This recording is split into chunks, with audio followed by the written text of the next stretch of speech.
सबसे महत्वपूर्ण माना जाती है वैचार की सप्त क्रांति। सप्त क्रांति को वहां उन्होंने इंट्रोड्यूस किया और दुनिया के पैमाने पर उन्होंने कहा कि यह इसका मेन थीम है। दुनिया के पैमाने पर उन्होंने कहा कि समाजवाद और भारतीय समाजवाद, खास करके भारत के संदर्भ में जो समाजवाद लागू किया जाएगा, ये इसकी आधार है। हमारी सप्त क्रांति का सिद्धांत वो उसका आधार है। अब जो सप्त क्रांति सिद्धांत पर बहादुरी हमारे डॉक्टर साहब बेहतर तरीके से उसका विश्लेषण करेंगे, बात करेंगे।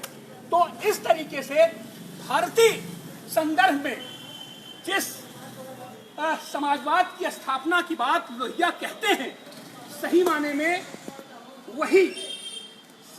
वही। हालांकि इनके भी इर्द गिर्द जयप्रकाश जी हैं, उनका अपना दर्शन था, आचार्य नरेंद्र देव थे, उनका अपना दर्शन था, लेकिन जो मौजूद है और लोहिया का भी है जो समाजवाद है, ये कोई बहुत ज्यादा अलग तरीके का नहीं है।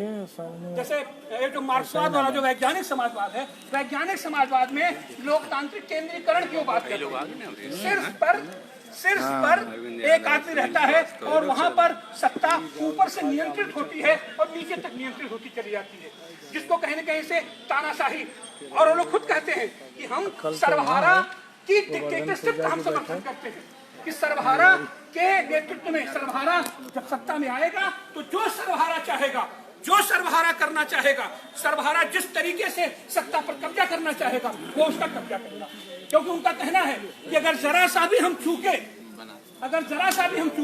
तो इस सर्वहारा को सत्ता से सत्ताच्युत करने में कोई विलंब नहीं होगा। ये हमारे जो ऊपर का जो हमारा बुर्जुआ समाज है, जो हमारे उनके पास तमाम हथकंडे हैं, वो उनको सत्ताच्युत करना, इसलिए वो वरीयता देते। लेकिन डॉक्टर लोहिया कहते हैं कि नहीं, वो नहीं चलेगी। लोकतांत्रिक समाजवाद भी आएगा तो जनता के बीच से, जनता के द्वारा जनता का चयन करके, इसमें किसी की डिक्टेटरशिप नहीं होगी। हर आदमी का अपना वोट होगा, हर आदमी का अपना मत होगा, हर आदमी का अपना चिंतन होगा, हर आदमी अपने स्वार्थों के अनुरूप देश की सत्ता को संचालित करने का प्रयास करेगा, देश की सत्ता को संचालित करेगा। इसलिए इनके इस समाजवाद को हम लोकतांत्रिक समाजवाद कहते हैं। और आज के दिन अपने उस साक्षी को और खास करके हम कहेंगे कि फिर उसके बाद लोहिया के साथ खास करके उत्तर प्रदेश में जिन सारे लोगों ने संपर्क किया, लोहिया कोई उनके सारे संघर्षों पर और हमारे साथ विस्तार कर डालेगी। लोहिया स्वाधीन भारत के बाद भी हमारे यहाँ कुछ ऐसे टुकड़े बचे हुए थे जिस पर फ्रांसीसियों का अधिकार था, जिस पर कुछ था, उन सारे लोगों से जाकर के लोहिया अकेले मुठभेड़ करता है, लेकर के पहुंचता अपना समाजवादी दस्ता। अब गोवा हुआ, चाहे इस तरीके के जितने भी अभी विदेशी शासित राज्य थे, वहाँ जाकर के संघर्ष करता है और उनको आज़ाद कराता है, आज़ादी का स्वाद दिलवाता है। ये वो लोहिया है, ये वो लोहिया है जो पूरे हिंदुस्तान में कांग्रेस का जहाँ बिल्कुल जो क्या कहते हैं दूसरी का चिराग जलता था, उस कांग्रेस का इन्होंने उसके दम्भ को तोड़ा और समाजवादी संयुक्त सरकार बनाने में इन्होंने राष्ट्रीय स्तर पर इनकी एक भूमिका रही। और 1967 का तमाम देश के तमाम प्रांतों में समाजवाद केंद्रित सरकार बनाने में अहम भूमिका निभाई और कांग्रेस को एक तरीके से हत्या करके किनारे करने की कोशिश किया। लेकिन ये उनका समाजवादी तेवर था, ये उनका समाजवादी तेवर था कि अपनी ही सरकार, केरल में जो समाजवाद केंद्रित सरकार बनी थी, जब वहाँ पर छात्रों के ऊपर लाठियाँ चली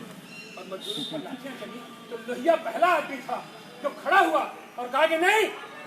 हमारे सारे लोग इस्तीफा दे दो इस सरकार से, ऐसी सरकार हमें नहीं चाहिए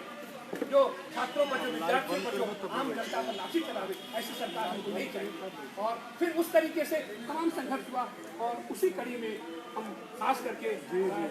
हम जहाँ ज़्यादा केंद्रित होते हैं जो हमारा हिंदी बेल्ट है, हमारा हिंदी बेल्ट और उस हिंदी बेल्ट में भी खास करके बिहार, उत्तर प्रदेश, हरियाणा, इन सारे उन्होंने बीजारोपण किया और उसमें खासकर उत्तर प्रदेश में उनके नेतृत्व आज समाजवादी पार्टी चरण सिंह ने जो जिला कार्यालय पर डॉक्टर रामानंद वैया जी की पुण्यतिथि पे संगोष्ठी में अपना विचार रखते हुए डॉक्टर आनंद तिवारी जी और